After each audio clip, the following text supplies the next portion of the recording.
ಸ್ನೇಹಿತರೆ, ನನ್ನ ಹೆಸರು ಮೀನಾಕ್ಷಿ ನಾಗಪ್ಪ ನಾಯ್ಕರ್. ನಾನು 8ನೇ ತರಗತಿಯಲ್ಲಿ ಓದುತ್ತೇನೆ. ನಾನು ಈಗ ವರ್ಷಕ್ಕೆ 100 ಪ್ರಯೋಗದಲ್ಲಿ ಅಮೀಬಾದ ದ್ವಿವಿದಳನ ಎಂಬ ಪ್ರಯೋಗವನ್ನು ಮಾಡಲು ಬಂದಿದ್ದೀನಿ. ಮೊದಲು ನಾವು ಸಂತಾನೋತ್ಪತ್ತಿ ಎಂದರೇನು ಅಂತ ತಿಳಿದುಕೊಳ್ಳೋಣ.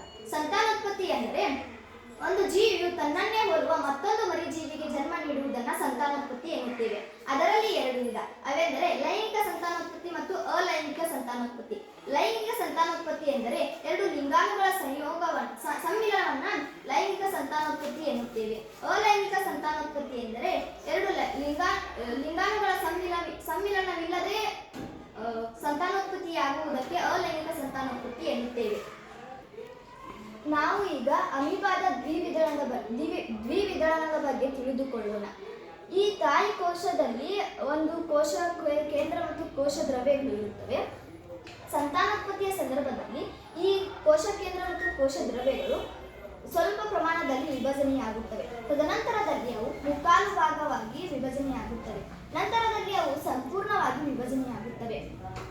ಈ ತಾಯಿ ಕೋಶದಿಂದ ಬೆಳೆದಿರುವ ಹಂತ ಹಂತವಾಗಿ ವಿಭಜನೆಯಾಗಿರುವಂತಹ ಈ ಕೋಶ ಕೇಂದ್ರವು ಮರಿಕೋಶಗಳಾಗಿ ಉಂಟಾಗುತ್ತವೆ. ಈ ಮರಿಕೋಶಗಳು ಬೆಳವಣಿಗೆ ಹೊಂದಿ ಅವು ಸಂತಾನೋತ್ಪತ್ತಿ ಮಾಡುವ ಸಂದರ್ಭದಲ್ಲಿ ಅವುಗಳು ಕೂಡ 2 ಅಮೀಬಾಗೆ ಜನ್ಮವನ್ನು ನೀಡುತ್ತವೆ. ಹೀಗೆ ಒಂದು ಅಮೀಬಾ ಕೋಶವು 2 ಅಮೀಬಾ ಕೋಶಗಳಿಗೆ ಜನ್ಮ ನೀಡುವುದನ್ನು ದ್ವಿವಿದಳನ ಎನ್ನುವರು. ಧನ್ಯವಾದಗಳು.